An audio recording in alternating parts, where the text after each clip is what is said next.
Miss Anuradha Tiwari, IAS, Commissioner Garhwal, Uttarakhand, amongst us. Please welcome her with thundering round of applause.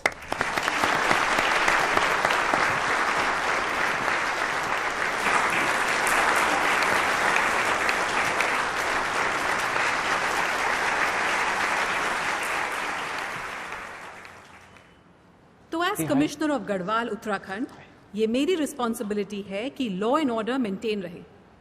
एक civil servant की life में बहुत सारे emotional challenges भी आते हैं, पर कोई कंफ्यूजन नहीं होता। हेल्प के लिए थैंक यू। कॉन्स्टिट्यूशन आपको रास्ता दिखाता है। मैम, पॉलिटिशियंस का कितना इंटरफेयर रहता है? तुम्हारी मम्मी को पता है कि उनको वो अपना अल्जाइमर्स की काम बीमारी करते हैं और आप अपना, और दोनों का मकसद एक ही होता है। मैम लास्ट अटेम्प्ट तक आते आते मोटिवेशन को कैसे हम आप रखें? ये बहुत अच्छा सवाल है। मैंने खुद ही काफी अटेम्प्ट्स लगाए क्लियर करने में। फियर और फ्रस्ट्रेशन इस जर्नी के फेलो पैसेंजर्स हैं और ये रहेंगे ही। तो अपनी जर्नी पे फोकस रखिए और फेलो पैसेंजर्स से बात करने की जरूरत ही क्या है। पर मैम, इतने सारे फेल अटेम्प्ट्स के बाद क्या कभी ऐसा फील नहीं हुआ कि अब प्रेशर बहुत ज्यादा हो रहा है, अब गिव अप कर देना चाहिए? ये सवाल मेरे दिल के बहुत करीब है। जब आप एक लड़की होते हो, एक ऐसे ऑर्थोडॉक्स फैमिली से जहां 22 साल में आपकी शादी कर दी जाती हो, आप इंडिया के एक बहुत ही बैकवर्ड हिस्से से बिलोंग करते हो और आपको इंग्लिश भी नहीं आती हो, और आप घर के बाहर सिर्फ अपनी दीदी की जिद की वजह से पढ़ रहे होते हो, और उस पर आप लगातार फेल पे फेल होते जाते हो।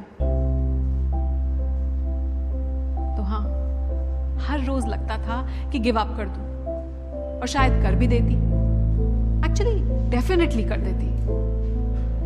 पर उसी वक्त मुझे किसी ने एक बहुत अच्छी बात बताई। उस बात से मेरा एटीट्यूड 180 डिग्रीज फ्लिप कर गया।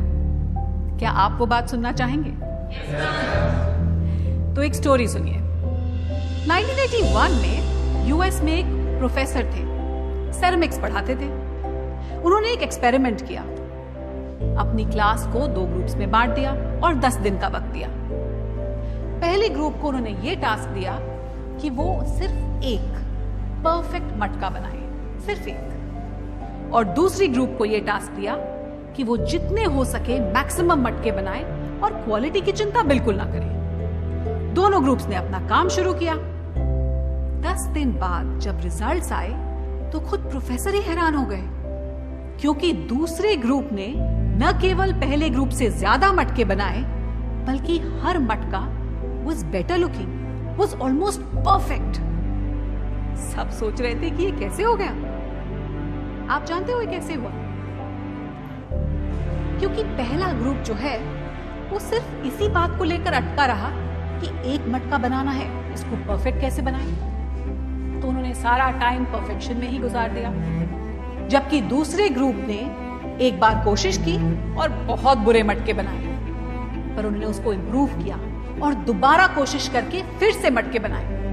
वो फेल हुए पर इंप्रूव करते रहे, और ऐसे ही अपनी गलतियों से सीखते सीखते उन्होंने शानदार मटके बनाए। तो इसीलिए आप अपनी गलतियों से डरिए मत, भागिए मत। अपनी गलतियों से सीखिए, अपने फेलियर से सीखिए और आगे बढ़ते जाइए। और ये बहुत ही अच्छी बात है कि इस बात को बताने वाले शख्स हमारे साथ यहां मौजूद हैं। पर आप उनसे पहली बार मिलोगे ना तो लगेगा जिंदगी बहुत ही होपलेस है। पर Prakash sir, it worked for me. बेटा, यू वर लकी। अगर ये पॉटवेयर एक्सपेरिमेंट मैंने पहले पढ़ लिया होता तो मैं भी अपना चौथा अटेम्प्ट देता, और फिर आज पोडियम पर तुम्हारी जगह मैं खड़ा होता। पर इट्स ओके सर। जो फेल होता है ना, वही बता सकता है कि कहां गलतियां न करें। कभी कभी आपका सबसे खराब खिलाड़ी देश का सबसे अच्छा कोच बन जाता है। क्यों? एवरेज प्लेयर ही बोलते थे बेटा। तो आप सब डटे रहिए, फेलियर से मत भागिए, क्योंकि फेलियर ही आपको सिखाता है और फेलियर ही आईएएस बनाता है। आप सब लोग पोएम्स तो पढ़ते होंगे मोटिवेट होने के लिए। तो मेरा एक फेवरेट फेवरेट पोएम की एक फेवरेट पंक्ति आप लोगों के साथ शेयर करती हूं कि कौन कहता है आसमान में सुराख हो नहीं सकता, कौन कहता है कि आसमान में सुराख हो नहीं सकता, एक पत्थर दे तबे